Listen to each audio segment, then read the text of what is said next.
வணக்கம் அன்பர்களே. இன்றைய பதிவு 2024 வருடத்துக்குரிய மே மாதத்துக்குரிய ராசி பலன்கள். இந்த மே மாதத்தினுடைய கிரக நிலைகளை பார்க்கும் பொழுது மேசமனையில் சூரியனும் சுக்கிரனும் இணைவு பெற்றும் ரிஷபமனையில் குரு பகவான், அதாவது இந்த மே 1ஆம் தேதி குரு பயிற்சியானது நடக்க இருக்கிறது. அதன்படி ரிஷபமனையில் குரு பகவானும் கன்னிமனையில் கேது பகவானும் மனோ காரகனான சந்திரன் இந்த மாதத்தினுடைய தொடக்கத்தில் பார்த்தீங்கன்னா மகரமனையிலும் கும்பமனையில் சனி பகவான் ஆட்சி பலம் மூல திரிகோண பலம் பெற்று வலிமையாகவும் மீனமனையில் ராகு புதன் செவ்வாய் இணைவு பெற்றிருக்காங்க.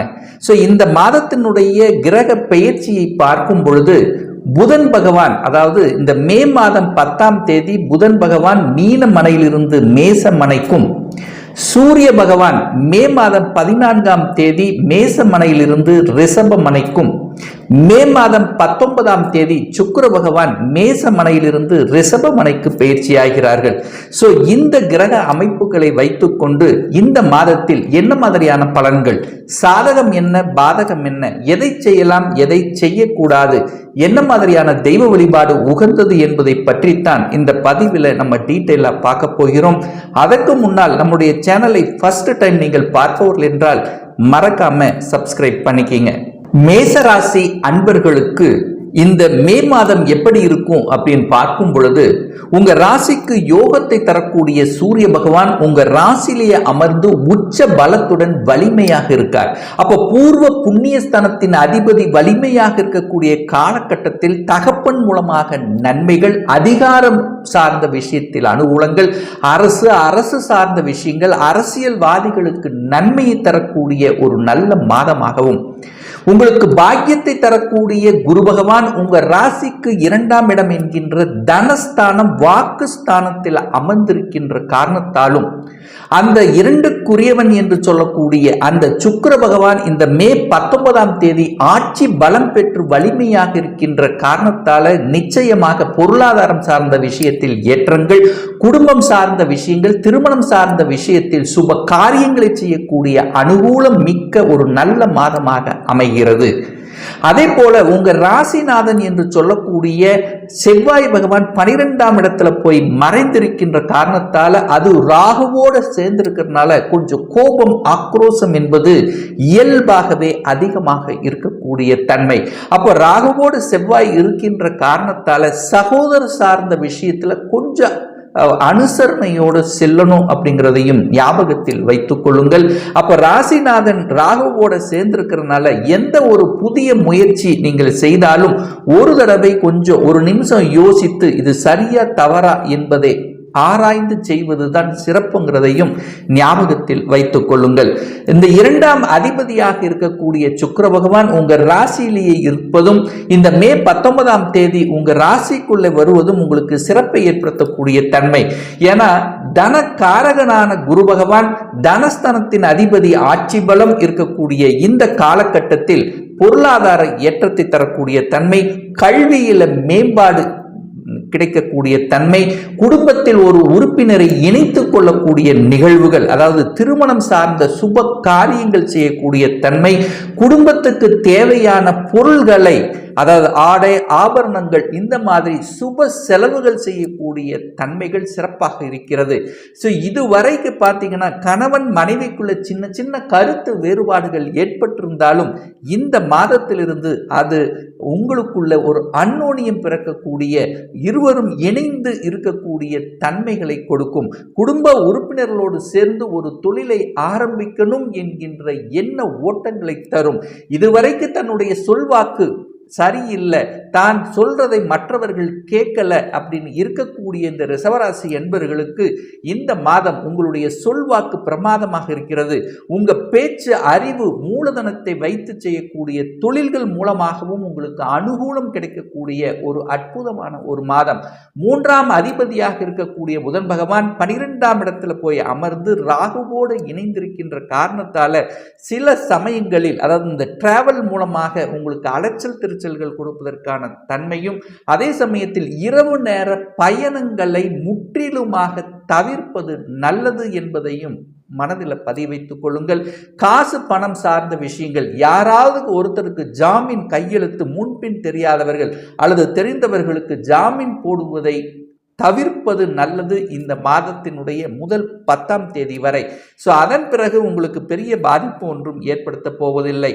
4ஆம் அதிபதியாக இருக்கக்கூடிய சந்திரன் 10ஆம் இடத்துல அமர்ந்து குருவின் பார்வையோடு இருக்கக்கூடிய இந்த காலகட்டத்தில் சுகஸ்தானத்தை பெருக்கிக் கொள்ளக்கூடிய வாய்ப்புகள் உங்களுக்கு தேடி வரும். ஸோ என்ன சுகஸ்தானத்தை பெருக்கிக் கொள்வது?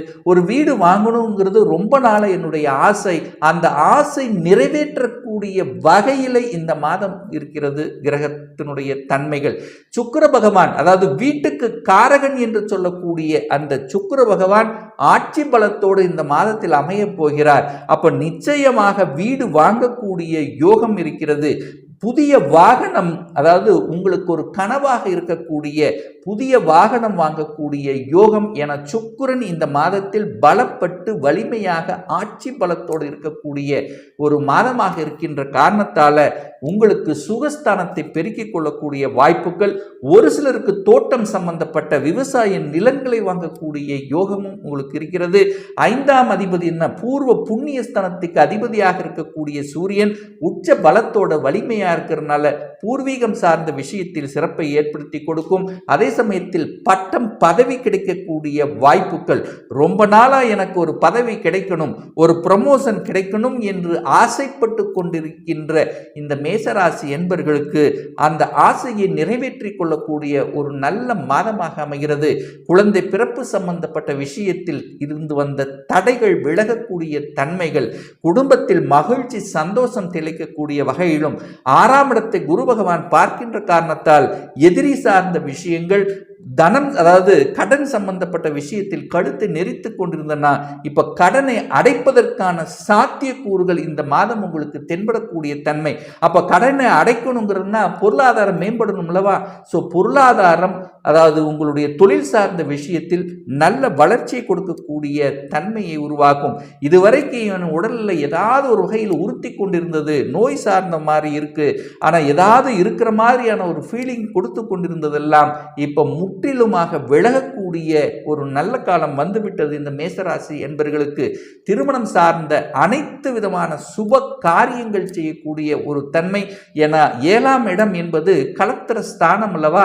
ஸோ அந்த ஸ்தானத்தின் அதிபதியாக இருக்கக்கூடிய சுக்கிர பகவான் உங்க ராசியில் அமர்ந்து 7ஆம் இடத்தை பார்த்து கொண்டிருக்கின்ற காரணத்தாலும் அந்த சுக்கிரன் இந்த மாதத்தினுடைய பிற்பகுதியில் பார்த்தீங்கன்னா ஆட்சி பல கொண்டு வலிமையாக குருவோடு சேர்ந்திருக்கக்கூடிய நிகழ்வுனால சுப காரியங்கள், திருமண தடை விலகக்கூடிய தன்மை, கணவன் மனைவிக்கு இருந்து வந்த பிரச்சனைகள் விலகக்கூடிய தன்மை, கூட்டு தொழில்கள் இருந்து வந்த பிரச்சனைகள் எல்லாமே அடியோடு அந்த பிரச்சனைகள் விலகக்கூடிய தன்மைகளை உருவாக்கிவிடும். அதே சமயம் 8ஆம் இடம் என்பது ஒரு வலி, வேதனை, தூக்கம், துயரத்தை கொடுக்கக்கூடிய இடம் அல்லவா? இதுவரைக்கு எந்த துயரம் இருந்தாலும், அசிங்கம், அவமானம் இருந்தாலும் இப்போ இந்த காலகட்டம், இந்த மே மாதத்தில் இருந்து உங்களுக்கு விலகி விடுகிறது. என எத்தனையோ வழக்குகள் இருந்தது, அது 2-3 வருடங்களாக நம்மளை பாதித்துக் கொண்டிருந்தது, செய்யாத குற்றங்களுக்கு தண்டனை அனுபவித்துக் கொண்டிருந்த இந்த மாதிரியான ஒரு வழிகளை அனுபவித்துக் கொண்டிருந்த இந்த மேசராசி என்பர்கள் அந்த வழியில் இருந்து விலக ஆரம்பிக்கிறது. என அந்த குரு பெயர்ச்சிக்கு அப்புறம் அந்த குரு பகவான் அந்த 8ஆம் இடத்தை பார்க்கிறார் அல்லவா? அப்போ திடீர் அதிர்ஷ்டத்தை கொடுக்கக்கூடிய அமைப்பு, வராத பணங்கள் எல்லாம் வரக்கூடிய வாய்ப்புகள், சந்தர்ப்பங்களை நிச்சயமாக உருவாக்கும். பாக்கியத்தை கொடுக்கக்கூடிய குரு பகவான் தனஸ்தானத்தில் இருக்கிறதுனால தன பாக்கியம் உங்களுக்கு கிடைக்க போகிறது. பொருளாதார ஏற்றம் கிடைக்க போகிறது. அந்நிய நாடுகளுக்கு செல்லக்கூடிய வாய்ப்புகள், அதாவது வெளிநாட்டுக்கு போகணும் என்று இருந்தவர்கள், அந்த வெளிநாட்டு போவதற்கான விசா அப்ளை பண்ணி காத்து கொண்டிருந்தவர்களுக்கெல்லாம் நல்ல செய்திகள் வரக்கூடிய தன்மை. ரிசர்ச் சம்பந்தப்பட்ட துறையில் கொஞ்சம் அழுத்தம், பிரஷராகவே இருந்தது. கண்டுபிடிப்பு சம்பந்தப்பட்ட விஷயங்கள், பேட்டர்ன் சம்பந்தப்பட்ட விஷயங்கள், ஸோ இந்த மாதிரியான விஷயங்கள், ஆராய்ச்சி சம்பந்தப்பட்ட விஷயத்தில் இருந்தவர்களுக்கு இருந்து வந்த தடைகள் முற்றிலும் விலகக்கூடிய ஒரு நல்ல மாதமாக அமைகிறது. 10ஆம் அதிபதியாக இருக்கக்கூடிய சனி பகவான் தனக்கு 2ஆம் இடத்தில் ஆட்சி பலம் பெற்று மூல திரிகோண பலத்துடன் வலிமையாக இருக்கின்ற காரணத்தால ஒரு நல்ல வேலை வாய்ப்பு என்பது நிச்சயமாக இருக்கிறது. இதுவரைக்கு ஏதாவது ஒரு வேலைக்கு போய் கொண்டிருந்தேன், அந்த வேலையும் எனக்கு படித்த படிப்புக்கு உண்டான வேலை இல்லை, ஏதோ ஒரு வகையில் இருந்து கொண்டிருந்த விஷயங்கள் இப்போ மாறக்கூடிய வாய்ப்புகள், நல்ல சம்பளத்துக்கு மாறக்கூடிய தன்மைகள், தான் என்ன படிப்பு படித்திருந்த படிப்புக்கேற்ற வேலை கிடைக்கக்கூடிய சந்தர்ப்பங்கள், இதுவரைக்கும் வேலை ஏதோ ஒரு ரூபத்தில் வேலை இழந்து விட்டீர்கள் என்றாலும் கூட இந்த மாத பிற்பகுதிக்குள்ள ஒரு நல்ல வேலை கிடைக்கக்கூடிய சந்தர்ப்பங்களை உருவாக்கும். சனி 11ஆம் இடத்துல ஆட்சி பலம் மூலத்திரிகோணம் பலம் பெற்று வலிமையாக இருக்கின்ற காரணத்தாலும் குரு பகவான் 2ஆம் இடத்தில் அமர்ந்து கொண்டு 6ஆம் இடத்தையும் 8ஆம் இடம் 10ஆம் இடத்தை பார்த்து கொண்டிருந்த காரணத்தாலும் இந்த ராகு கேதுக்கள் என்கின்ற 12/6 இருக்கிறதுனால இந்த மேசராசி அன்பர்களுக்கு இந்த மாதத்திலிருந்து நல்ல மாற்றங்கள், அதாவது நல்ல மாற்றங்கள்னா தொழில் சார்ந்த விஷயமாக இருக்கட்டும், வேலை சார்ந்த விஷயமாக இருக்கட்டும், அல்லது தனம் சார்ந்த விஷயமாக இருந்தாலும் ஒரு நல்ல மாற்றத்தை கொடுத்து மகிழ்ச்சியும் சந்தோஷத்தை கொடுக்கக்கூடிய வகையில் இருக்கிறது. ஒரே ஒரு விஷயம், உங்க ராசிநாதன் 12ஆம் இடத்தில் ராகுவோடு சேர்ந்து இருக்கிறதுனால கொஞ்சம் கோபம் சார்ந்த விஷயங்கள், ஆக்ரோஷம் சம்பந்தப்பட்ட விஷயத்துல மட்டும் கொஞ்சம் கட்டுப்படுத்தி இருந்தால் போதும். இந்த மாதம் ஒரு நல்ல தெய்வ வழிபாடுன்னா உங்க ராசிநாதன் 12ஆம் இடத்தில் இருக்கிறதுனால உங்களுக்கு அருகில் இருக்கின்ற முருகப்பெருமானை தரிசித்து வரும் பொழுதும், அதே சமயத்தில் சனிக்கிழமை என்று ஆஞ்சநேய பகவானை வழிபடுவது உங்களுக்கு அனைத்து விதத்திலும் மேன்மையை கொடுக்குங்கிறதுல எந்தவித மாற்று கருத்தும் கிடையாது.